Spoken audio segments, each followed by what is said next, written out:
Hello, everybody. Welcome to another mixing wrap up. This one is for the Ill Factor start to finish. We had 131 mixes from you guys come in.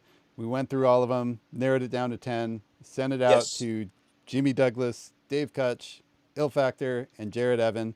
And it just so happens that they are here with me today. This is going to be an epic live stream. How's it going, guys? Woohoo! Top of the Feeling morning good. to you, Mark.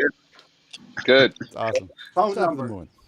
Phone number. Yeah, this is insane. Yeah, it's insane to have all you guys on at the same time. This is amazing. Everybody that was involved. So super cool. Thank you for being here. 305 213 Oh, 8901.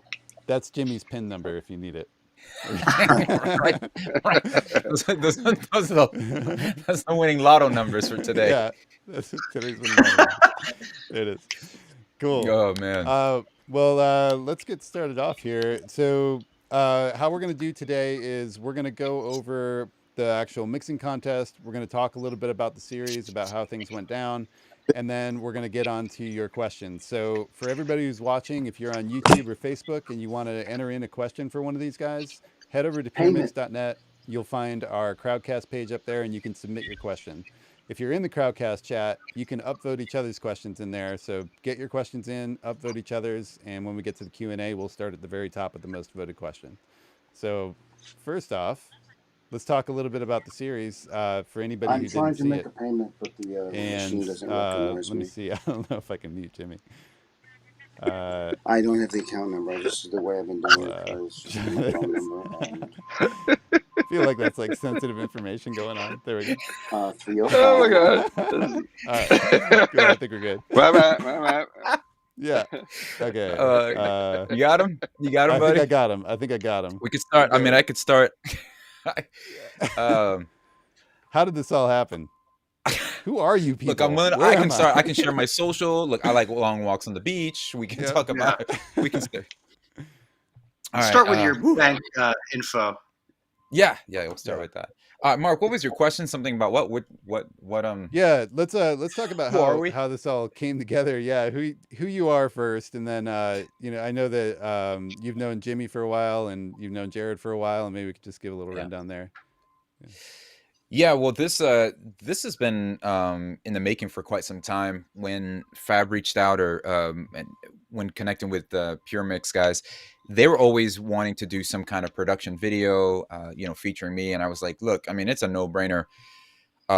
Actually, Fab reached out to me. He's like, hey, I know you've worked with Jimmy before. Is there anywhere we can get to Jimmy? And I was like, sure, like, here you go. But we brought up the idea of doing a production series to start to finish, and absolutely wanting to include Jimmy's genius and have him involved in the whole process. So, yeah, I've been starting off producing music for, I guess it's been almost like close to 20 years, and Jimmy's been a big part of that story of having me link up with so many different artists, and collaborating on a lot of the projects that he was a part of, and that ultimately led over to Jared.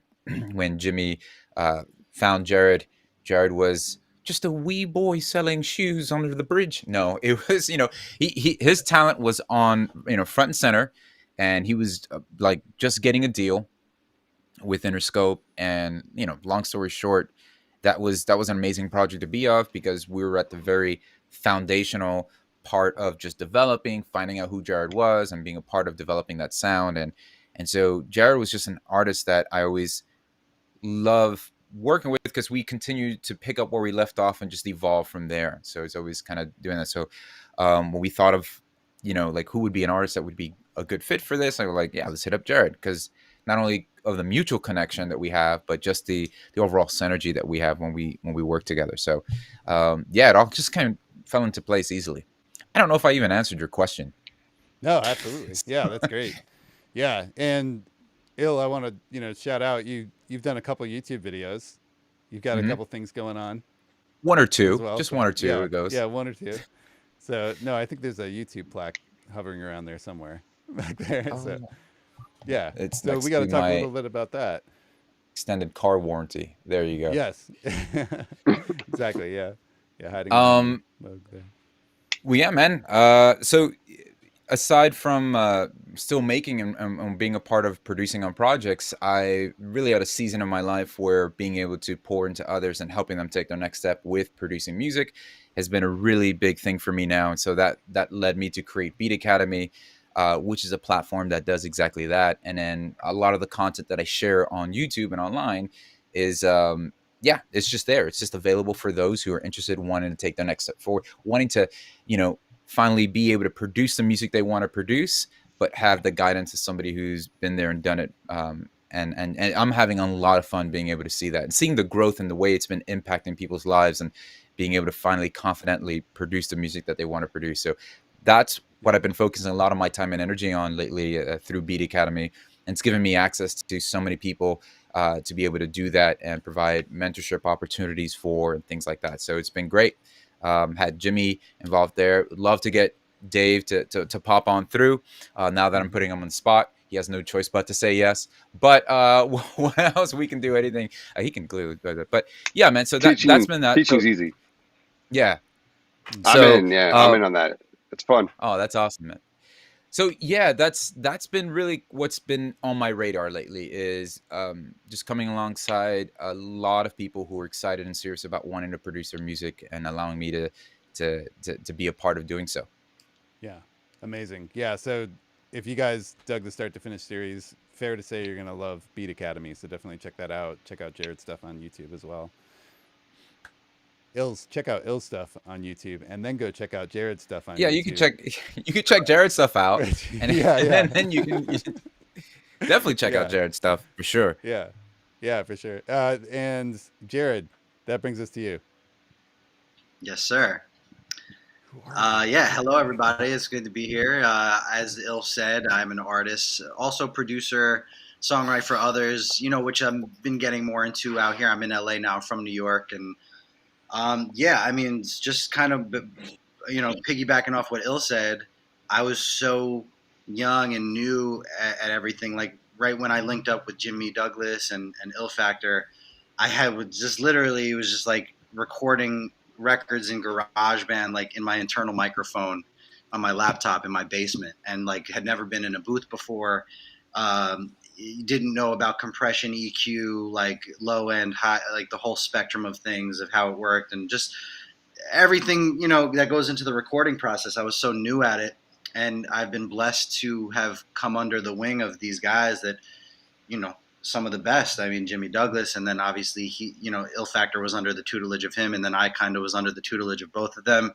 And you know, I think that's really important. Like when getting into the music industry, is just mentors, and like that's how I learned. I mean, even with like mixing and stuff, like audio is important, audio school and stuff. But I think what's also very important is just absorbing what your mentors do, and like just kind of looking over their shoulder and just absorbing things as you go. And I've been blessed enough to be able to do that with them. And still an artist, like I'll forever be an artist, like I said, but I'm at the point now where I am kind of lending what I do to other artists and like passing the torch to other young artists that I think are super dope and promising. And I've been doing mostly that out here in LA, and just trying to conquer that side of things. But yeah, I just put out an album. It's like 2 weeks ago. And I personally think it's like my best work. Il Factor actually did a majority of it. And we did most of it in Miami, the rest out here in LA. And Rich Keller, who is another Puremix attendee, or what a mixketeer, as Il Factor called it. He mastered the project, so it was cool to kind of have everyone in that kind of Puremix family umbrella involved in it. And yeah, it's been great. I'm already working on the next couple projects, and yeah, and just definitely check out what I do if you get the chance. And I just want to thank all the contestants that gave a stab at the mix. I think they all did a dope job, and it's just dope to see as the artist, like hearing other people's interpretations of my record and how they went about mixing it. So it's just really cool and a new experience for me. So it's good to be here. Yeah, amazing, cool. Yeah. Yeah, Jared, you've done some really, really great records, and you have like the collab record out, and Yeah. there's so many.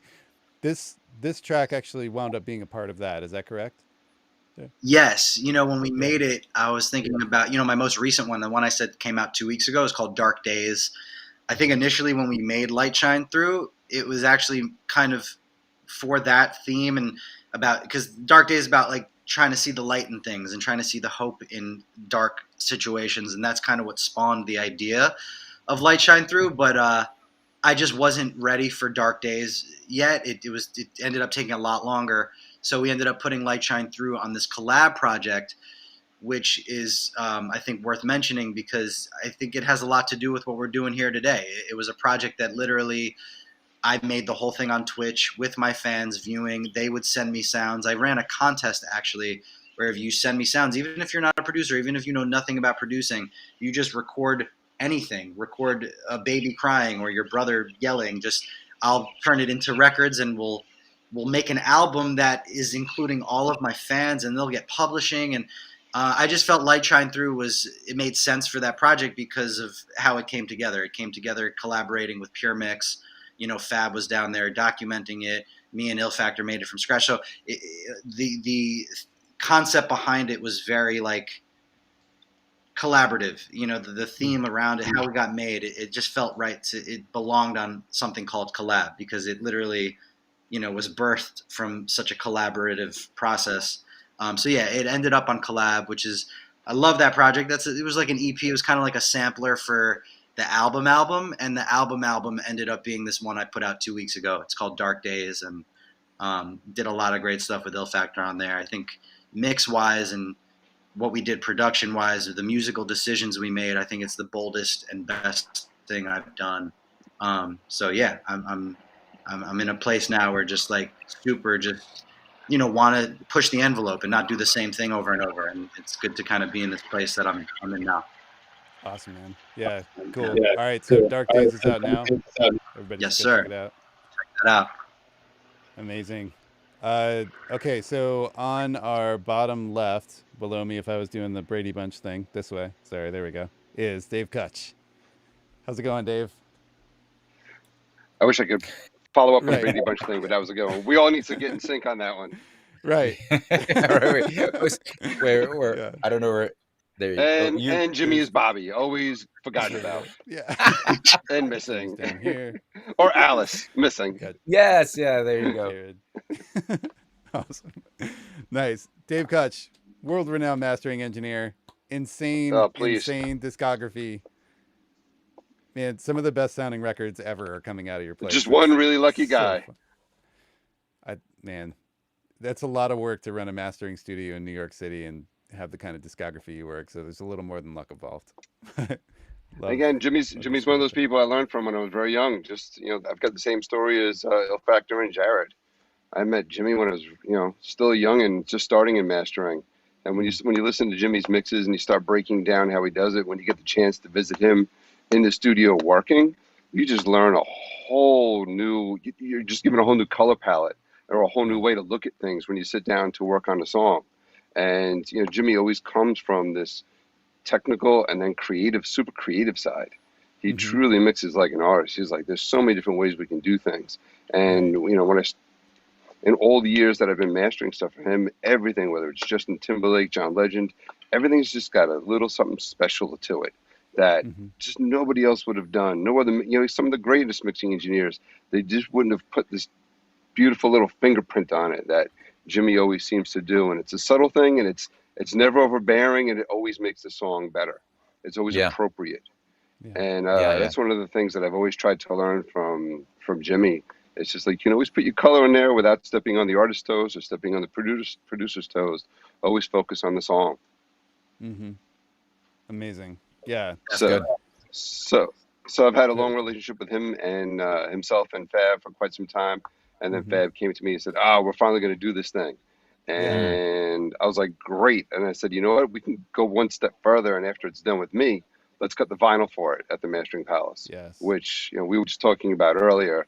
No matter how many years I've seen it done or worked on it, it's still fascinating technology to me. That these machines from the 1970s still cut this dirty needle, cuts through this piece of lacquer, and there's music in there. It's still fascinating. And watching the process being done is awesome. And Mark Santangelo, who works at the Mastering Palace, he's our prime cutting engineer because he's just so good at it. So when he started working at the Mastering Palace, I made an effort to buy a lathe and to hunt one down, and we could do a whole Puremix 2-hour show just on what it's like buying and renovating a lathe. Yeah, So man. once we got Yeah. past that torture, having it run regularly and just watching him do it I never get bored of watching it, never.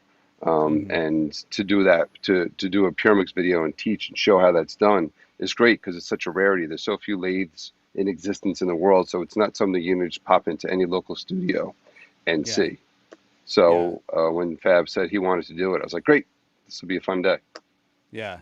Amazing. When I saw that video the first time, the normally I'm on shoots. I didn't go on this one, and I got the video back from the editor, and I kind of freaked out because I've never seen anything online that's gone so far in depth with such a well-spoken teacher on it, explaining the entire process from start to finish on just cutting the vinyl.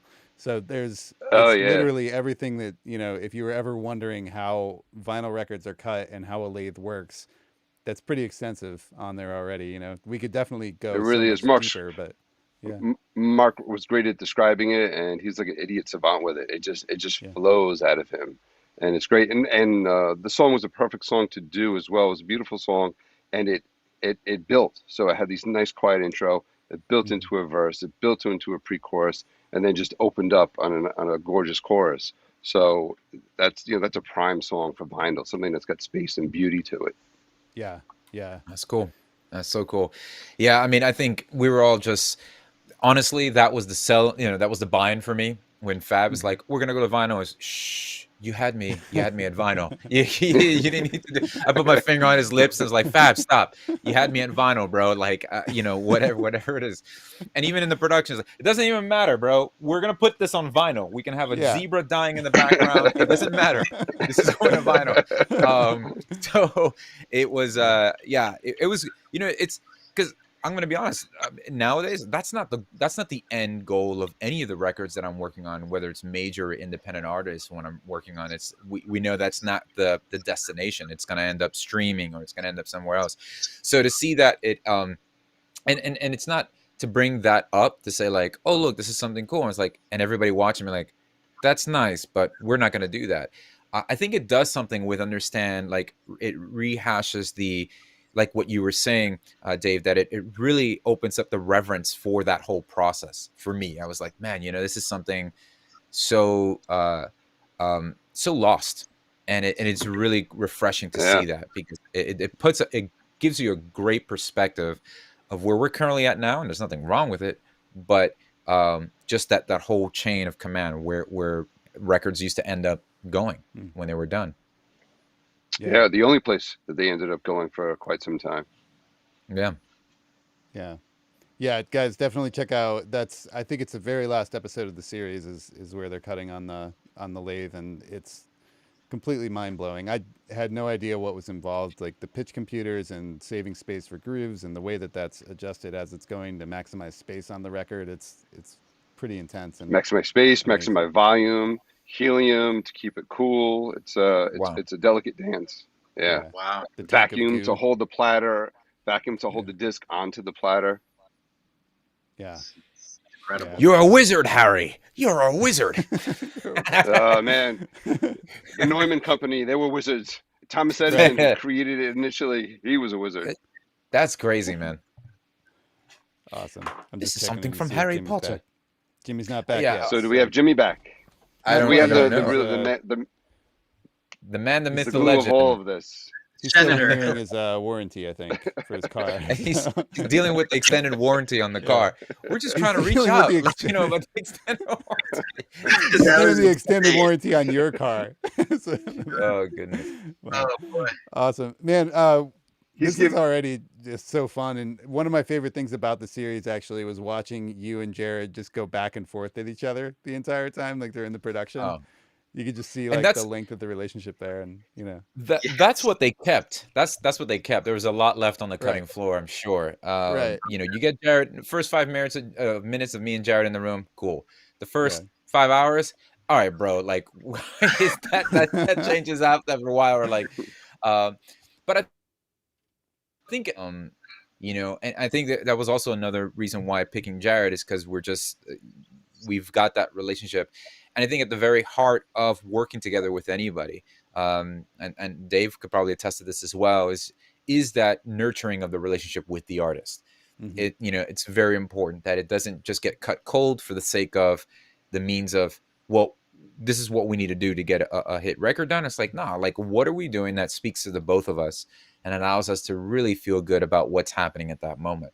And I think that's important nowadays, specifically because a lot of times, maybe at the very beginning, people can get really hung up on the fact of like, what's the magic formula? What's the secret button? What's the secret plugin that's going to get me the success I'm looking for?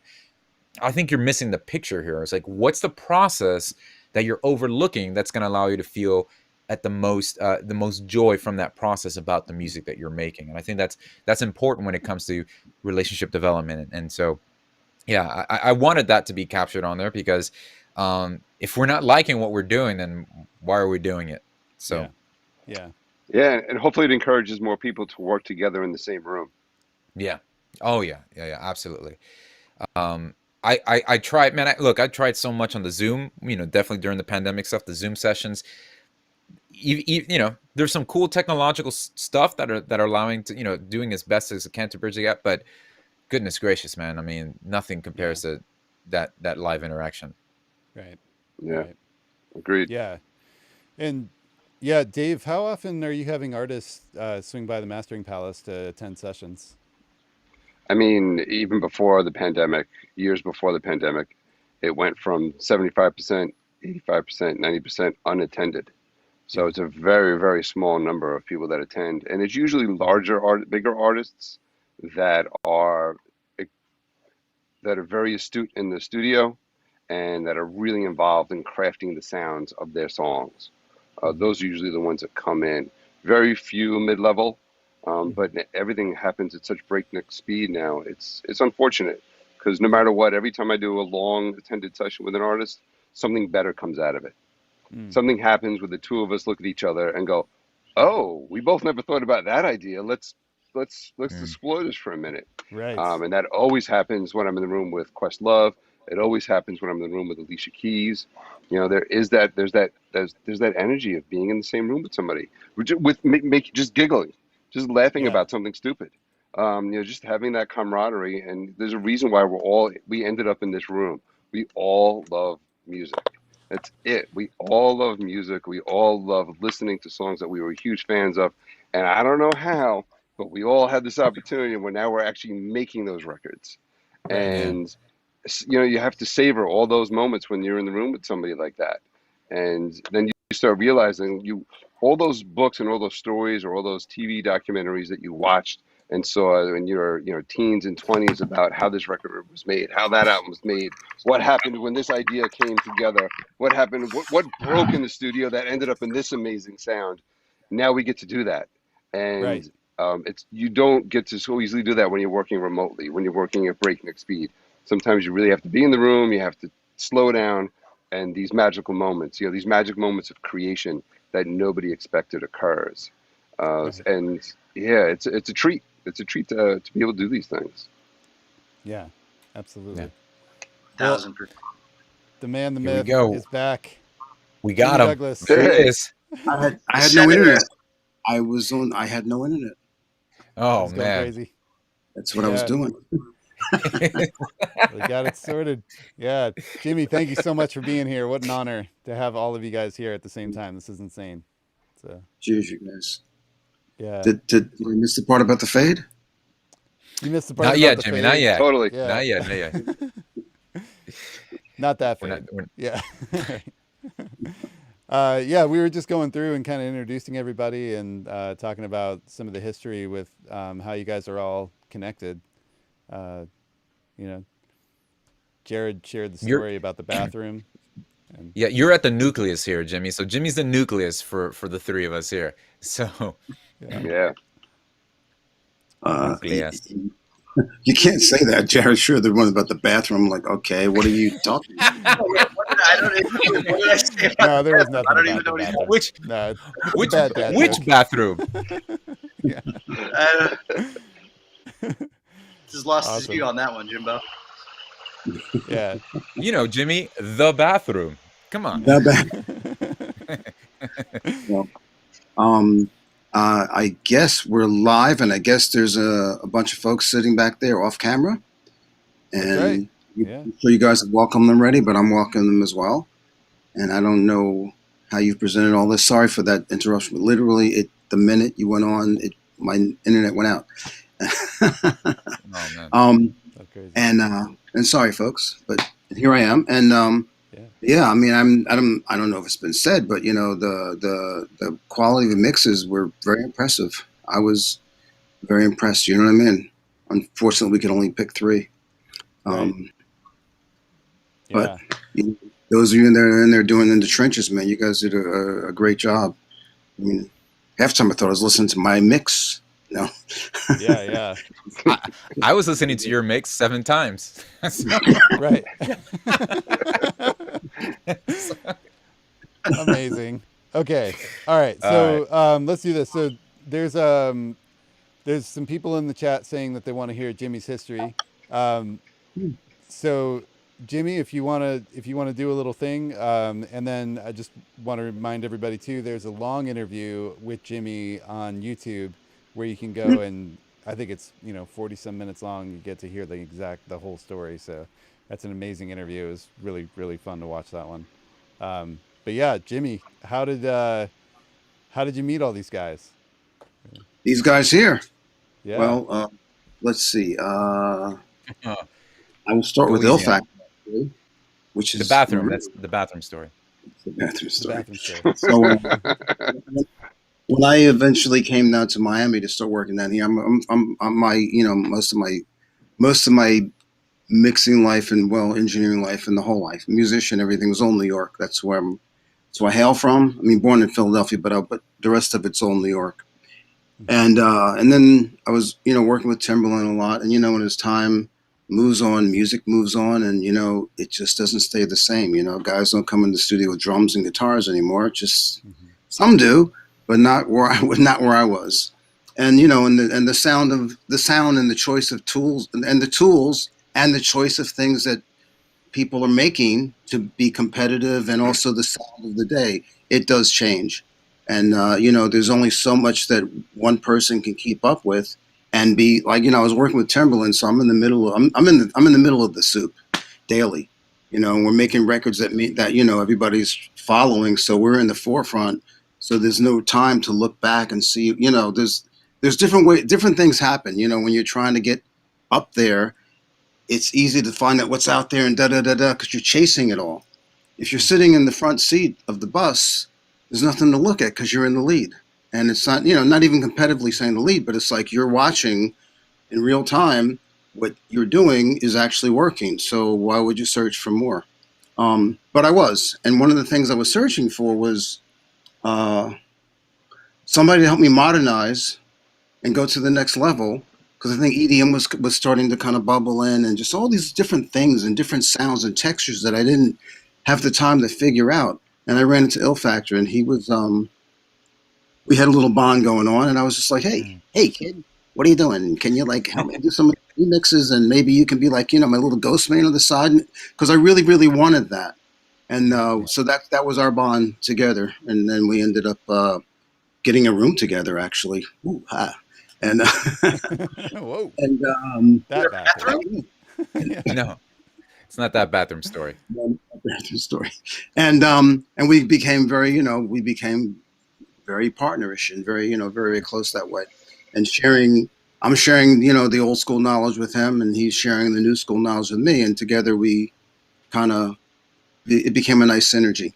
Then along in the middle of that whole mix, this young artist pops up in my life through my nephew, as it were.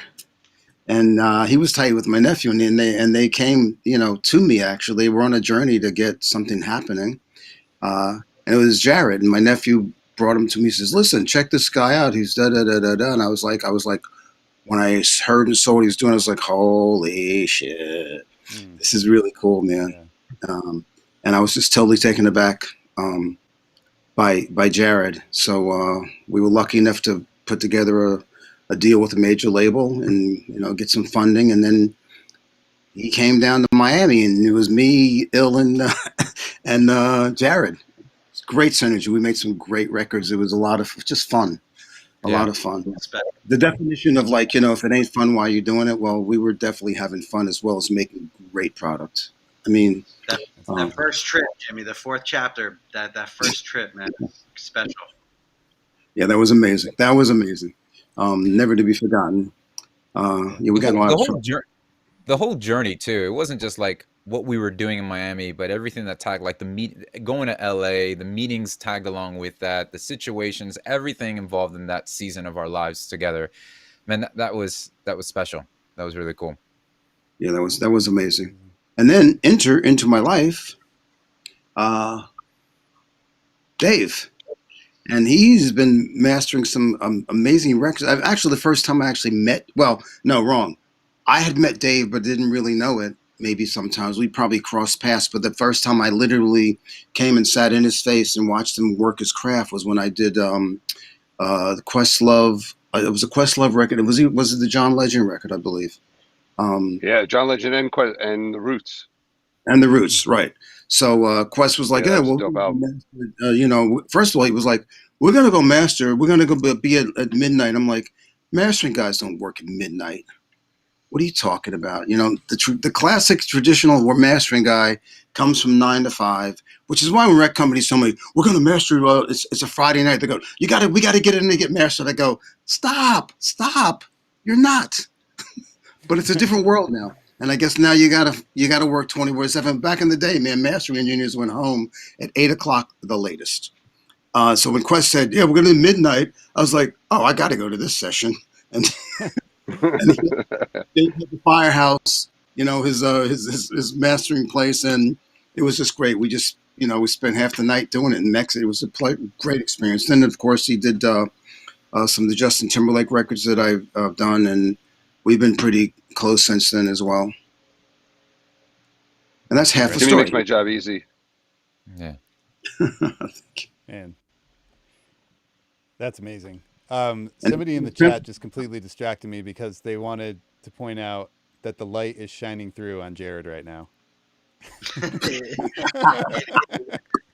this LA sun, man. I can't get around this shit. It's peeking through. I'm trying to the situation, but it's overpowered. Amazing.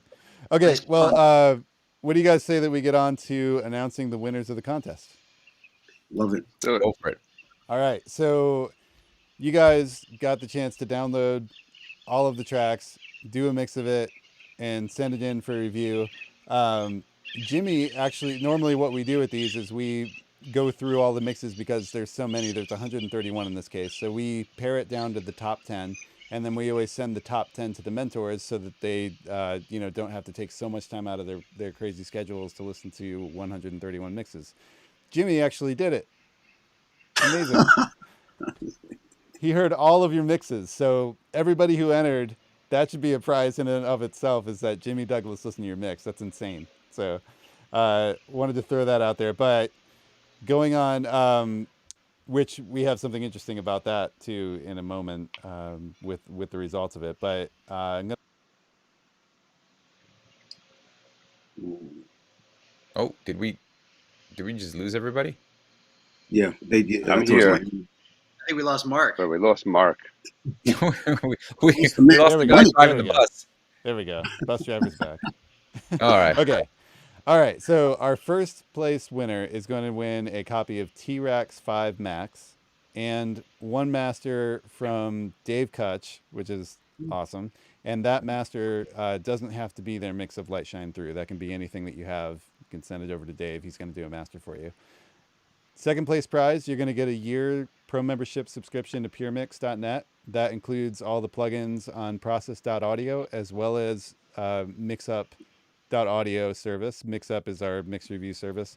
Third place is going to win a 3-month Puremix Pro member subscription. And both second and third place will get $100 to spend in our merch store. So pretty cool there. Good prizes. Okay.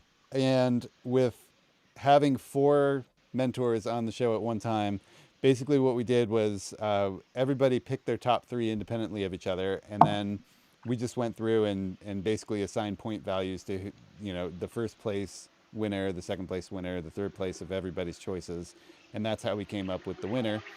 And our first place winner is Osh, or OSH is their username. So congratulations, Osh. You won first place in the mix contest. So amazing. Do you guys have any anything from that mix that you felt like it really helped it stand out? Not me. So Should we just tell everybody what happened to Jared or to Il?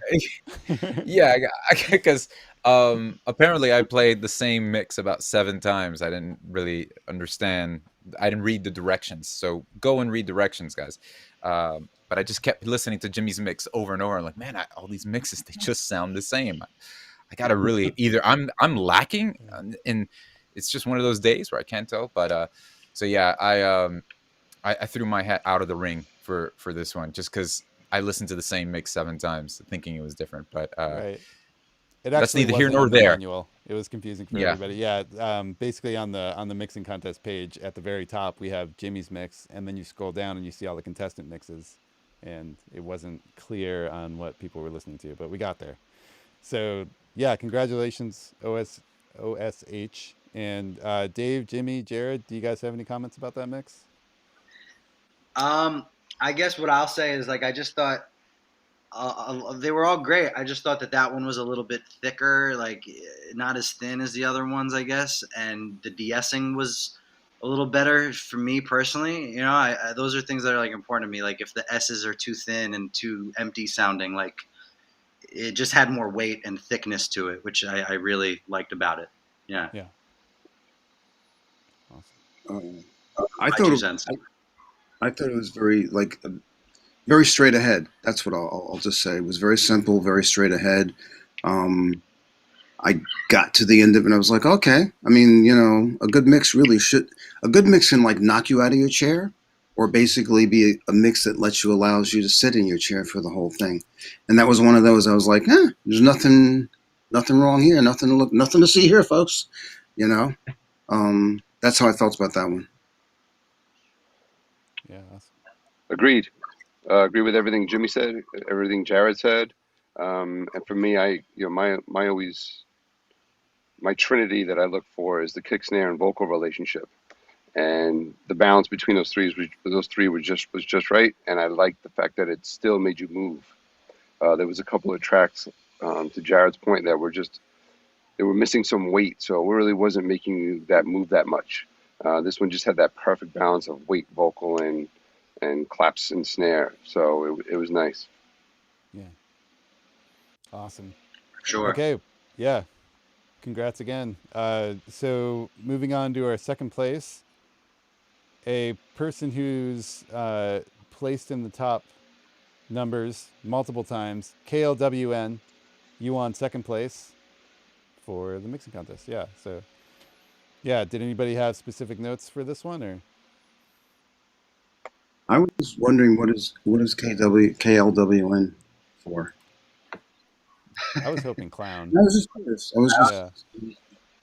No, but this one, Mark, I will say again, kind of what I originally said about the first one, but also to what Jimmy said, is just like, if you're listening to it and nothing like makes me think like nothing like makes me make a face about it, and I'm just like, I'm staying with it through the duration, and it's like not doing anything out of the ordinary, and it just sounds solid. That's what I got from this one. You know, it was just like good mix, like nothing really, I didn't really notice anything, you know, that turned me off about it, you know? Yeah.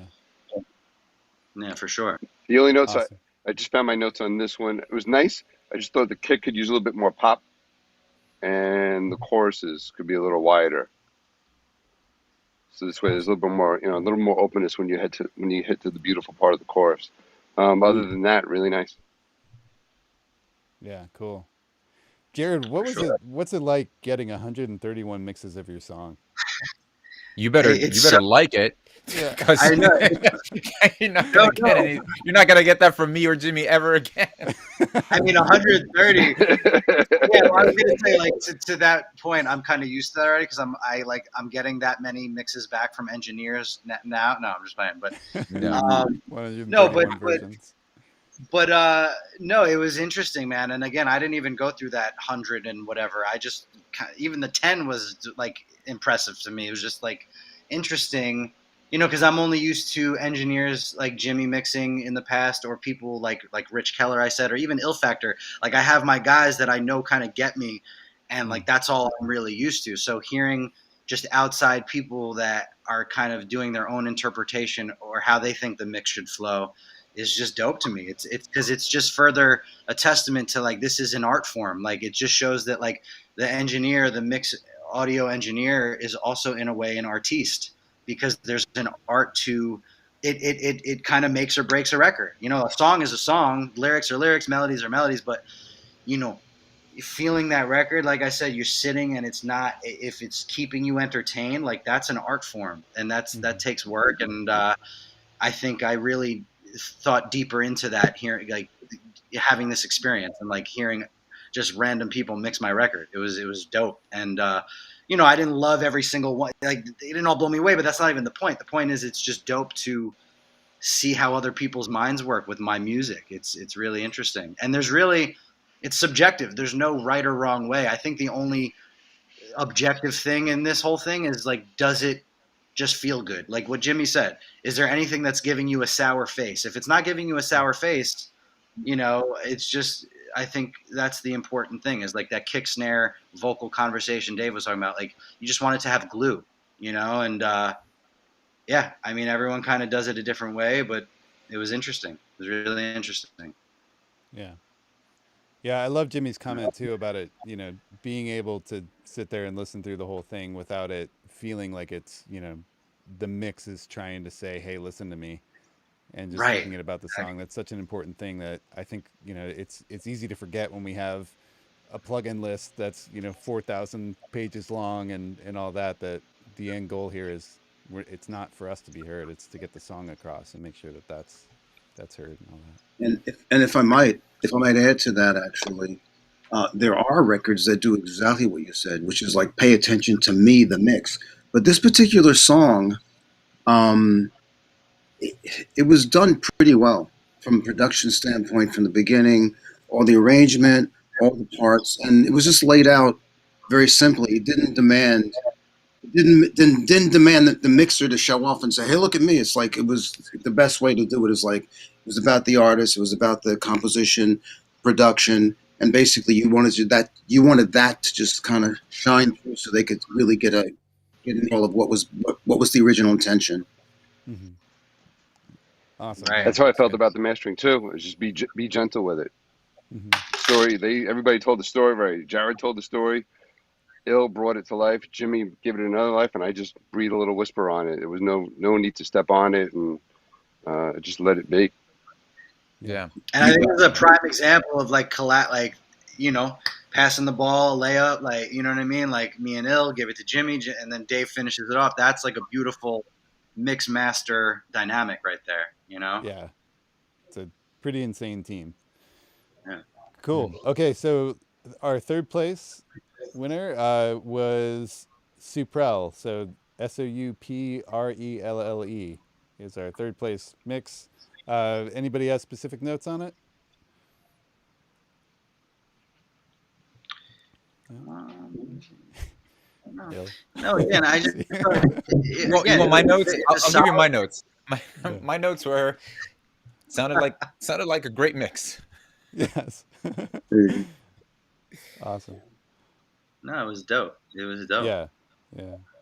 Cool. Yeah, everybody did such a great job, and then a cool thing with having four of you guys go through it, and even with Jimmy checking out all of them, is some other ones came up too. So we can do a couple like honorable mentions here for ones that weren't in the top three, but were mentioned by one of you guys. We also had Saku.m or Saku.m. That was Dave's Yeah. first place choice there, uh, and Jared, Hmm. and one other one was Alex Reed. So Alex, I've seen you in the chat, or yeah, in the chat room a couple times. Congratulations on that. So that was Jared's third choice there. Hmm. So going through. So yeah, again, 131 mixes. Everybody did a great job. It's such a cool thing to have you guys check it out and listen to it, and to hear all the different mixes come in, and see everybody getting so active in the community with it. So thank you to everybody that participated in it, and congratulations to the winners. Uh, we will be reaching out shortly with your prizes. All that. Yeah. So Dave, I have a question for you on the mastering side of it. You in this one, you wound up landing with one master, but you talk in the mastering episode about how sometimes you'll do two versions of a track. That yes. Sometimes I'll sit down, I'll master the song, I'll do what's coming to me, do what it feels right, and then have it feel good, feel like I'm done with it, and then intentionally throw myself off and open up another panel and do another complete mastering on it and take a completely different approach that I normally, or whatever the song didn't tell me to do initially, I'll force myself to do something completely different. And sometimes I'm surprised. Sometimes I was like, wow, I didn't really think this song wanted to go this way. But now that I've pushed, the second version in a whole nother way, I was like, ooh, I kind of like it. Or other times I'm like, oh, nope, this is terrible. Let's stick with the first one. So it's nice. So it gives me those two options. I give myself those two options. Sometimes I'll go for a third, depending upon the style of song, or if it's an artist that I really haven't worked with before, and I don't have a relationship with, and I keep hearing like, wow, this song can go this way, can go this way, can also go this way. So sometimes I'll do a third, and either I'll pick one that I'm like, okay, this is definitely the one to go with, or I'll send the artist, even if it's a brand new client, a brand new independent artist, I'll send them two. I won't charge them any more for the additional mastering. I'll send them both versions and let them choose. It's their song, they had their vision, and here they've got two options. And then going forth, if, working with that artist in the future, I'll know what their vibe is and what they're looking for. Yeah. Awesome. So in this Yeah. song, again, I started doing a second one. I was like, oh, not necessary. This song told you what it wanted to be. Yeah. Yeah. Very cool. Yeah, it's so fun watching you work on that, and we have some mastering videos on the site. But it was really cool to see just how in depth you're going, and how you're creating scene changes, even going from verses to choruses, and you were really really particular about making sure that every part was lifting or taking us somewhere different, and kind of enhancing what was inside of the production and bringing out some things that you felt could be in there and help us kind of carry the journey. It was really cool to see that. Yeah, Yeah, it was a fun track to work on. Incredible. very cool. Awesome. And then Jimmy, another cool moment from the series is you were adding some tracks in there. We got some extra bottom from it. There were some things that you tried out on guitar, and that was a really fun part of watching you work, was kind of seeing you go in and not be afraid to be like, I'm gonna try a couple touches here. That's the positive way of looking at it. More like what's going on here. No fact is that I kind of more approach it like, I wonder what this will do. Yeah. 'Cause I don't. Yeah. And it's funny, man. That kind of brings us back to like what Jimmy was saying at the beginning when we started working closely together. It was really that, like, one of the hardest things for me when Jimmy would lay out a mix, and he goes, "Okay, what do you think this needs?" And I'm like, I don't know. That's the approach I used to take. I don't know. Why don't I try running the vocal through this, or I don't know, do something there and come up with some of these happy accidents that end up being really cool that added on there. And at the very beginning of working with Jimmy, I was like, I don't know what to add, but I need to think of something, because I just can't tell this guy nothing. I think it's right. I got to add something. So sometimes I would just be like, throw this at it and see what happens. And it's like, hey, that's pretty good. I was like, oh crap, this is working. So, yeah, it reminded me of that, of that time, just being able to, so it was cool. Yeah. Ill Factor, there's a moment when, we had this 2 studio complex and had this big ass board, and he was in the other room all the time. And I remember this so clearly. There was a group called the Dirty Projectors, and it was indie, and it was different from most of the stuff I'm doing. It was a little kind of loose. I'll put it that word. The word is loose. It wasn't your typical, tight, all that stuff. And I'm mixing this record, and I'm mixing it forever. And Ill walks in and he goes, I think you're done, Jimmy. And I go, really? 'Cause I was waiting for that thing that I'm used to. He goes, no, I think you're done. And it was a big record. Stillness is the Move. It ended up like being one of the leading, Yeah. indie records that people were following. And I just remember that moment he did it. He just walked, and he was on his way out. It wasn't even a big deal. He was just like, I think, like, stop. Yeah. Yeah. For both of our sakes. I was like, Jimmy, I think you're done, buddy. I think you're done. Oh man. That's Yeah. amazing. I love Awesome. that record. That record's awesome. Yeah, that's something that comes up all the time is in Q&As especially is how do you know when the mix is done? And in this case, it's when Ill Factor's in the room next door and he stops by. I think you're done. It's I awesome. always thought All the right. answer was when the money runs out. Yeah. That's Perfect. Good. Yeah. Yeah. And we're That's a good done. one. All right. Yeah. Cool. Okay, so let's move on to some Q&A. We got some questions that were submitted, and they've, upvoted each other's questions. So we're going to start off with the most voted question. This one comes from Alex Reed, who is an honorable mention Doing an in interview. the tops. Doing an interview. And what's that? Oh, you're on a thing. Okay. Sorry. First question is from Alex Reed. He says, what do you do when you don't agree with the revisions? The client is always right, or do you try to convince them on what you think? Can I? May I? Yeah. So this is, to me, this is like really major, and even in my career. Back in the day when I was a Wewin and I worked at Atlantic Records, and I was there talking to the owners, Jerry Wexler, and they would give you a mix, and or they give you whatever it was, and say, just finish this, put this together, and you would do it. And then if they didn't like something, they come to you and they go, I don't know about this and that. What do you think? And you go, well, I think this works because of A, B, C, D, E, F, G, and they're like, okay, do it, right? But the world has now changed, and everybody has a DAW, and everybody can do their own little two things, and everybody thinks they know. I mean, I don't say thinks, but everybody has their opinion of how stuff should work. And when it comes, what I'm finding lately is the client really doesn't. I mean, they hire me because they like what I do, but they already have a preconceived idea of what I'm supposed to do for them. Even though they say, do your thing. My thing wouldn't be that. But when I try to offer them my thing, it's more like, you know what, we just want you to do your thing, but do it our way. Wow. And that's kind of what kind of happens. And it's so like, I don't really try to convince, I'll do a quick little, like, I think that there's too much of this. And they go, yeah, but we got to have that. I'm like, okay, so we're good. I don't have a problem with it. It's not personal. It's, at the end of the day, my name may be there as well, but your name is before mine. And when there's success or even whatever, it's like you really have to stand for the product more than I do. And it's your product. I'm only here to enhance it. I'm not here to, to be it. That's good. That was really good, Jimmy. yeah. Yeah. Do you have anything you want to add to that, Il? No, man. That was it. I love what he mentioned, highlighting that we want you to do what you do, but through our lens and how we view it. I think that's a and I think if Alex is coming from the standpoint of the mixing engineer, catering to clients, I think, yeah, Jimmy covers a really, interesting topic that so many artists can do everything even on their phone, right? They have the ability and access to record, produce, and create their own thing. So it's more so of they already start off with certain boundaries and guardrails that they want their mix to live in.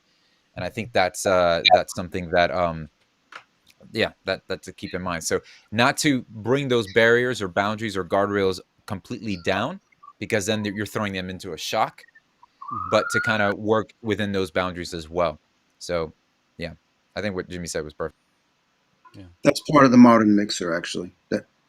That's part of the job of the modern mixer, to actually do what Il just described. It's like you're kind of we're not hiring you to produce the record. Like when I was saying back in the day, when you would mix, you would do anything to it and they would love it. It could be so different. Like, somebody has already spent a lot of time placing every little piece in place, and they really want it to look and be like that. And that's part of the modern job, even in mastering as well. I mean, it's part of the job to enhance it.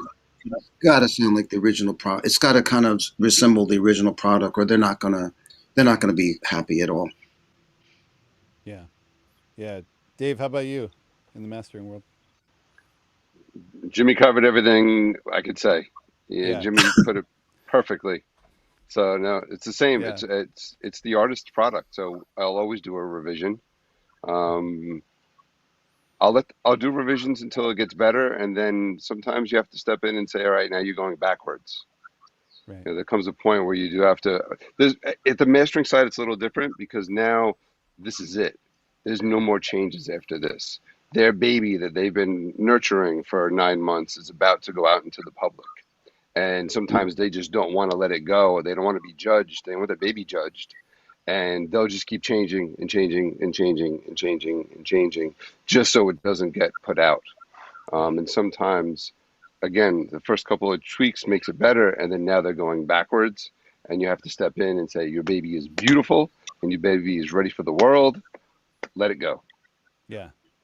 And it's Yeah. hard when you're saying that to an artist with much bigger track record of number one hits as a songwriter than I have, and that are just huge personalities. Hmm. But sometimes you do have to recognize when you've hit that stage and say, okay, we have to stop with revisions, and now it's ready to put it out. Yeah. And Yeah. you have to believe it. Right. Yeah. And what a skill set to develop too, to, kind of to reach that point, other than the budget just running out. But yeah. Yeah. Yeah, no, it's So tough. yeah. Or you could also just have ill come in and let you know that you're done. But yeah. That's Um, Yes, there you go. no, yeah. no, no. He meant you're done. That's you're you're out of here, Jimmy. You're out. Jared, when you're giving revisions to Ill Factor, have you found that a baseball bat in your hand or a golf club works better? So, Ah, Oh, yeah, I don't know, man. This is a tough one. yeah, Uh, Q-tip, a Q-tip. keep it. I No, it's hard because demoitis kind of is a thing, but it isn't at the same time. Like Jimmy said, you want to keep the integrity of what it always kind of was in the beginning, because when you stray from that, it's like then you're really going backwards. And so I am of the understanding that if you just need to know what you want, you need to have a vision, even if you don't mix, even if you don't EQ and do things with your own hands, you just need to kind of know what you want.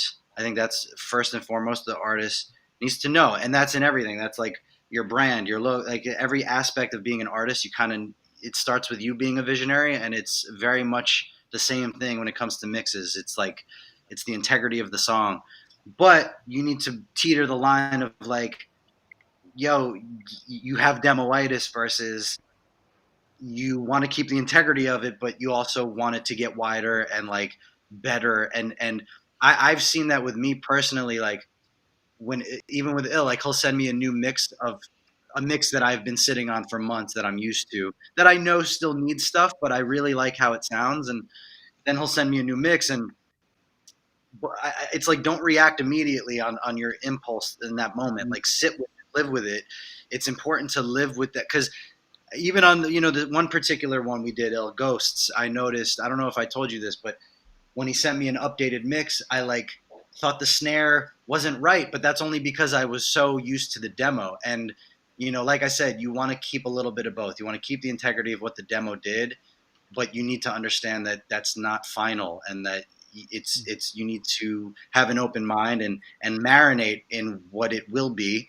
And so now I'm at the point where I don't impulsively give notes. I kind of, because I found that when I impulsively give notes, I like a day later I'll backtrack on those notes and be like, you know what, I'm used to the new one now. And Mm. so yeah, so I'm just me personally. I'm at a point where before I give any notes to Ill or Jimmy or whoever's mixing, like sit with it, dude, because you might.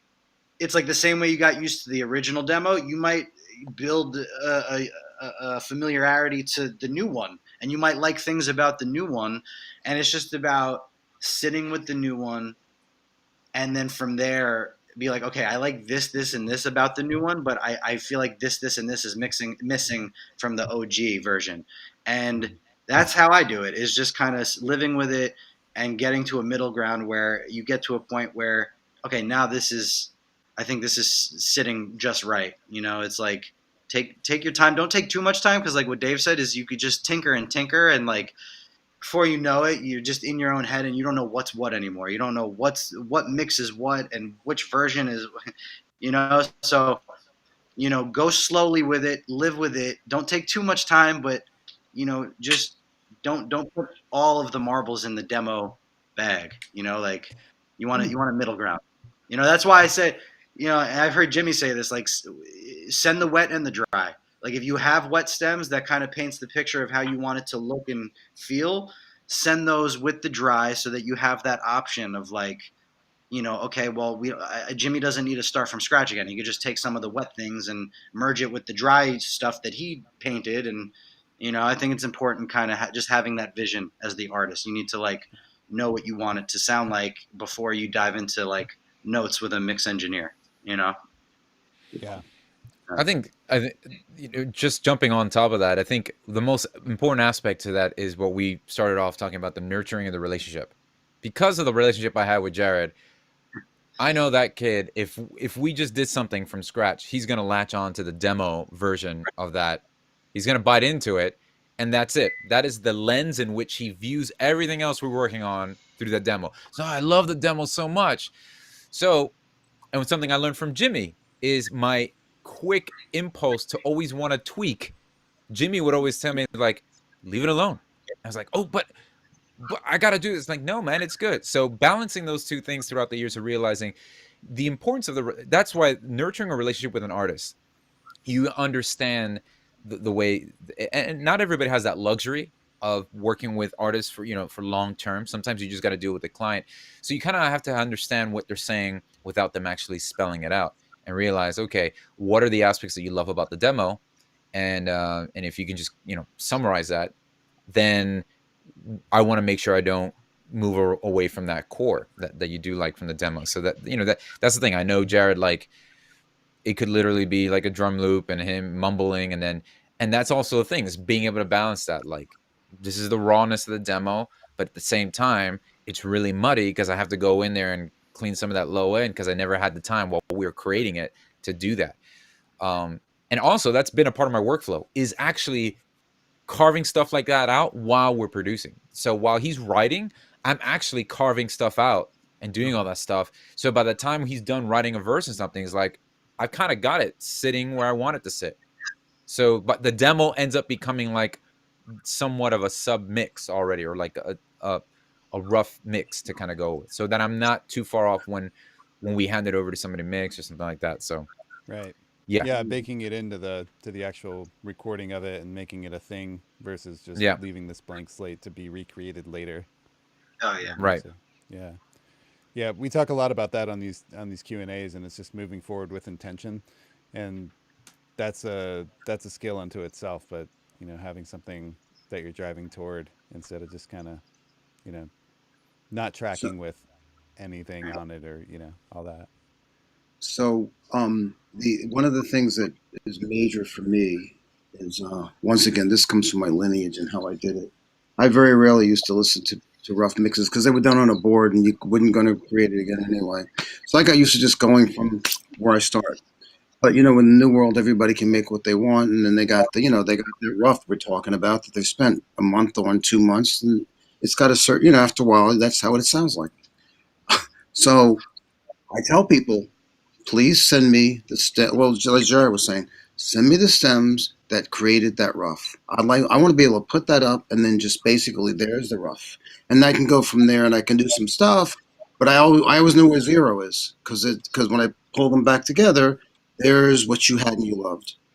And recently, I had a situation where I think they were a little green, and the vocal was auto-tuned in certain ways. There was a lot of them, and I said to the guy, you know what? Send me the stems with your auto-tune on it, because I'm changing, I'm melodyning, I'm ruining it. Give me exactly what you got in the thing, and I can serve you better. He goes, oh, I'll work on that. And so time went by, and I went, you know what? I'll just do it. And I did it again for him. And then he didn't really ever send me those stems I asked for. And the first comment was, da da da da da, listen to the rough. And I'm like, no, I don't want to listen to the rough. You know, I'm working. That just, it's like all it does is take me away from where I am, and I just look at like, oh my god, I'm all wrong, and it confuses me. Give me the stems that made the rough, and now we can keep on moving. Mhm. Wow. Yeah. True story. Yeah. That's great though. I mean, that's a really good way of approaching it versus just send me a rough and your multi-track, you know, of saying actually send me the stems that created the rough. So when I put them together, it is the rough and then we go forward. Yeah. Awesome. Uh, cool. So moving on with our questions here. We got one that's for Dave specifically. And this question comes from, hold on. Okay, this one comes from Amaric, and he says, to Dave Kutch, sometimes during the tutorial for mastering in Sequoia, the overall volume looks to be above 0 dBFS. Can you explain how you can exceed it without having issues? So special signal flow train, 32-bit floating session. Thanks. Hmm. That's for It depends on what you're looking at. If you're looking at the meters that are the gyro meters that are on my console, it's all how I have the meters aligned. So they're actually aligned higher than zero. They're analog meters, so they're aligned at higher than zero. So this way, once you get on those durometers, once you get to about +2, they change color on the average to a bright orange. So I like to have my area where I'm sitting right at that point. So that's why those things are they're again they're aligned slightly different and slightly a little bit hotter. So this way I can see it clearly. awesome. Yeah. Okay. Cool. There's a random question here. Um, my beard is bigger than yours is the username, and he says, I think it's related to engineering. Your mic sounds great. What is it? The mic that I'm using right now, Yeah. it's actually a microphone from this boutique shop called Mic Parts, and it's supposed to be a U87 remodel that they, like you can that they make over there. It's the mic I use for my tutorials, so it's here. It's not the mic I track vocals with. So there you go. Yeah. Cool. Okay. And I'm glad that his beard is bigger than mine. Yeah. Yeah. All right. Uh, next question's from Sam, and Sam asks, "What might a young mixer learn from a studio internship that they can't learn watching videos?" Mm. That's good. Hmm. So I had this assistant once, and I never did a series of the YouTube. And part of the, it was a Bo Vallis. You guys know Bo very well. Yeah. And so in this series, Bo would be, he would be like mopping the floor, and then I'd walk out and I go, I don't get it. What's this got to do with learning how to make records? And I'd go, you know, and we go to the bathroom. He's cleaning the bathroom. He goes, I don't get it. What's this got to do with making records? And I'm like, absolutely nothing. No, there's nothing that you can't learn in this modern world. It's amazing the technology and what's able to come to you. But what I'm gonna think for me is what you don't learn is the immediacy of the project. And when I say immediacy, it's like when stuff comes to you that wasn't told to you on the thing. When you're in a room in a place that's moving and people are doing stuff, that's where you really learned the other stuff that falls in the cracks. It's like think of it like a lawyer. I don't know if this works for you or not, but yeah, anybody can read the law books and do all this stuff, but it's watching that brilliant guy that knows how to pick the right part of the case that makes the case work. That's the part you really don't learn online. What do they call that? Just a common experience of using the tools that are put in front of you. But no, you don't have to. You don't have to. You can do it all yourself. And if you're that person, you will actually succeed. Many people have taught themselves how to do this. I'm very impressed, actually. Hmm. You also Yeah. don't learn the psychology of being in the studio with producers and artists, and Yeah. that's a huge element. There's a psychology that goes on. A dynamic in the room, and there's always one person that wants to be in control of what's going on in the room. There's one alpha, and then maybe the alpha's making the right decisions what should be going on in the project, and maybe they're not. And if you're not the alpha in the room at the time, you have to learn how to cater to that and direct them into what is going to be the better situation for everybody in the room. And it changes from artist to artist. It changes from, session to session. And that's the only thing that you can learn while you're in the room. And when you're young, you get to watch, when I was an assistant, I got to watch producers and engineers manage the artist and manage the situation. And, you see so many different techniques, and every one of those gets cataloged in your head until finally the day comes, you find yourself, oh, I need to pull out one of those techniques right now. So that's something you cannot learn from a tutorial, and that's a huge element in finishing a song. Mm-hmm. Yeah, Yeah. I absolutely agree. Yeah. Jared, how about as an artist too? So what are some things that you've picked up from actually being in the room with people like, Dave, Il, and Jimmy, that you can't really pick up from, watching videos on songwriting online and all that?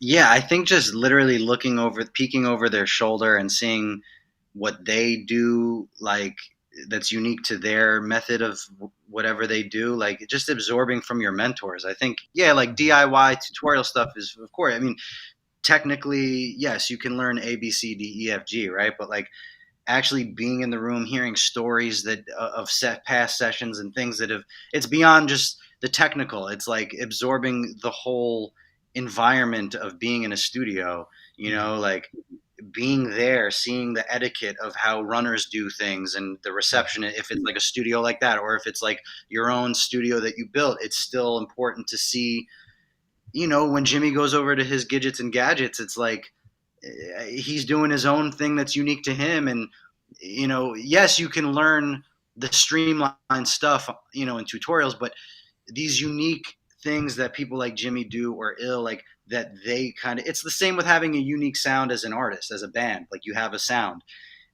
Yes, you can learn how to play chords. You can learn like fundamentals of making music, but it's a whole different thing when you're literally like firsthand absorbing the special things and unique things that these people learned and came up with themselves over the years. And just like peeking over their shoulder, like all the sessions I've been in with Jimmy or Illmind or Static Selector or Ill Factor, like they all do different things. It's like yes, there's, like I said, there's a fundamental thing, there's a common thread, but they all do separate individual things that you absorb a little from this guy, this girl, this person, and then you become a melting pot, and it's just subconsciously.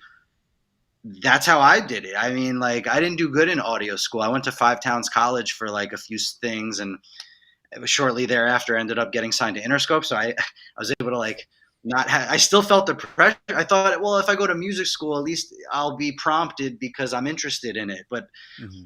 I just still wasn't doing well, and I almost felt like being in rooms with people like I just mentioned, like almost goes a longer way. I mean, that's how I did it. I mean, I just hearing even Kevin Rudolph, who's not here right now, who's a friend of the whole family here down in Miami. Like I have conversations with him casually just on the phone where he'll just say things little here and there that I'll pick up, like take the low end out of everything except your kick and your bass, like things that he just says that he thinks works for him that I might adopt, and you just kind of come up with your own way of doing these things that you can't quite get from YouTube. Even though YouTube is extremely important. Like I'll go to YouTube for like if I'm in Logic and there's something that I don't know how to do, I'll just go how to do this in Logic and it'll now I know.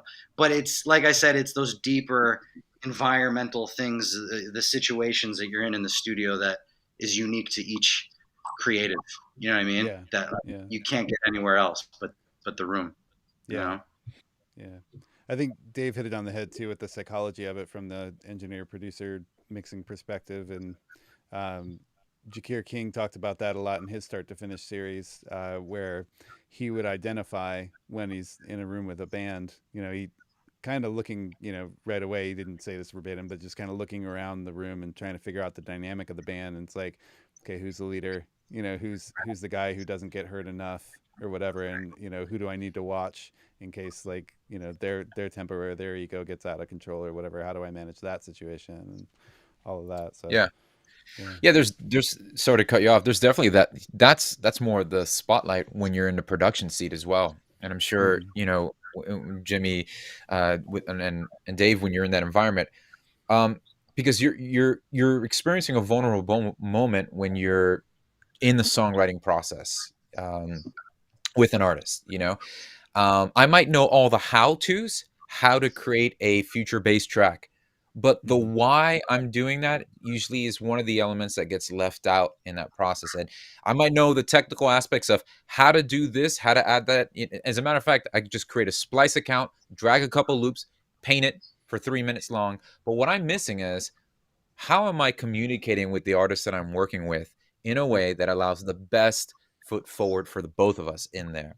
Um, because I think that's what's separating the difference between someone just presenting a beat, a 2-track to somebody, or working and collaborating with somebody to get to the finish line together. And that's going to require some nurturing of relationship. That's going to require some understanding, the psychology behind it. Um, I think this resonates a little bit, but linking up with Jimmy, one of the things, there were some times where people would ask Jimmy some of these technical questions. Why did you put the EQ? Why not boost 2K? And I would never forget this. Jimmy would turn around and be like, I don't know what you're talking about, man. I just turned the thing up because it sounded good. And, and that spoke so much to me, because what I realized is you can get lost in the technical, what's the magic number that I Right. need to boost, reduce, but you lose the, why am I doing that? Right. And that's, I think that's really at the very core of what we should be asking. It's like, why am I making these decisions? Hmm. So I think there's a mutual beneficial. I mean, look, my business is run off of tutorials, right? Like, Right. I live and breathe that, but I also want to understand. I understand the importance of the human experience of coming alongside other people and saying, all right, now let's get to the why you're doing these things. Yep. So Mm, Yeah. Yeah. It's Why all are about we the doing why. this? Yeah. That's good. very Yeah. And well it's said. I it's the funny because people psychology can is go ahead, Jimmy. Sorry. I'm sorry. The psychology thing is like it's key through the whole process. Unless you just want to make records for yourself, which is fine if that's what you're doing. But if you want to be in in the melting pot with everybody else, you got to play in the sandbox with everybody. And let's face it, this whole game here, it has this false wonderful power. When you make something nice, it gives you power. Like look what I just made, and it makes people Hmm. feel good.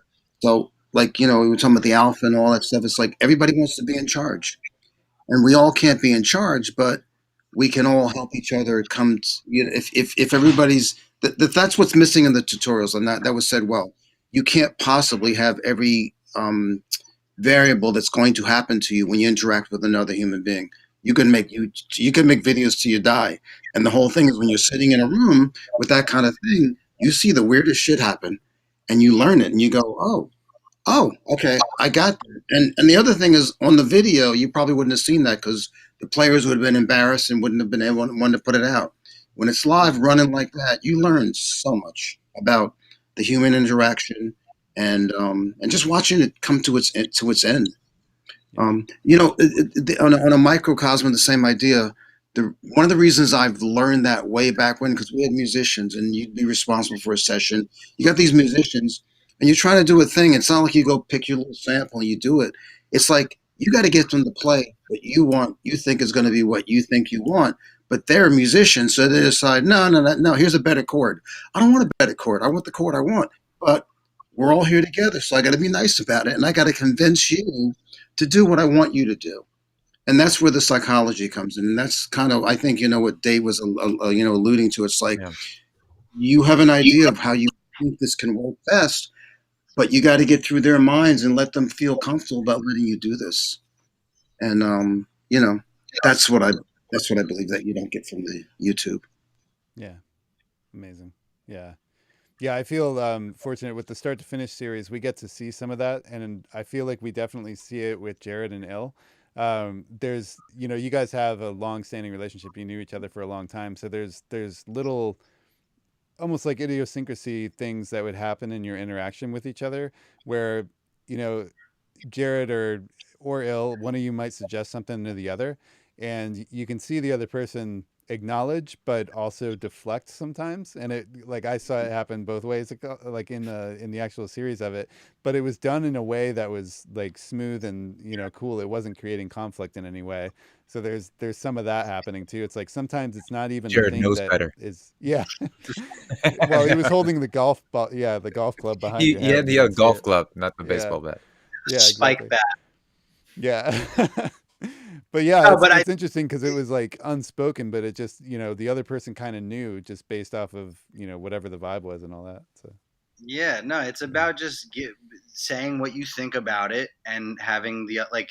If I feel a certain way about what Ill Factor just did, I'll tell him, and he'll audition it, and we'll mhm. see if this is valid or not. And he might be like, yeah, you know what, you're right, and he'll do the same. And I think auditioning things and trying things out and hearing the other person. I mean, you could do that now.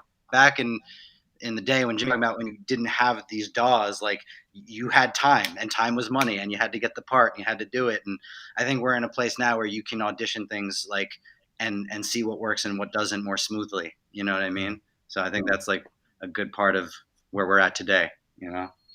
Yeah. One of the things that when I mixed with Tim, sometimes we were together for a very very long time, and so one of the things that would happen was sometimes I'd hear something that I thought could be a little better, or a little different, a little bit off, and on certain days he was just like cool, and then certain days he's like no, and it was really about the interaction and be just going okay, no's good, you know what.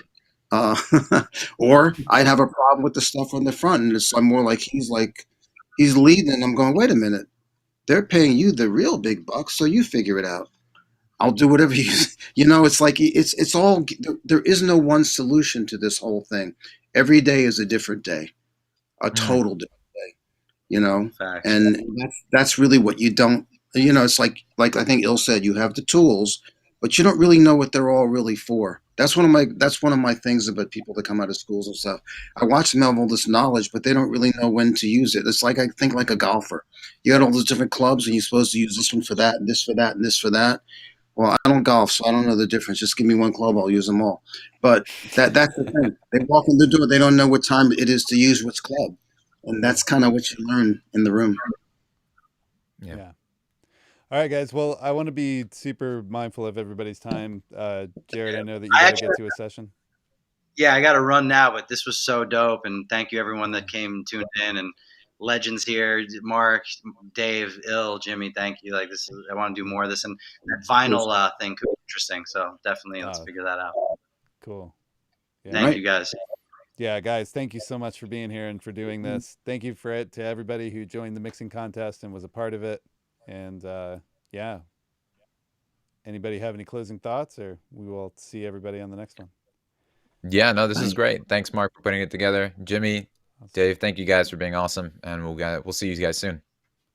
Bye. Great. All right, guys. Thanks so Okay. much. We'll see you next time.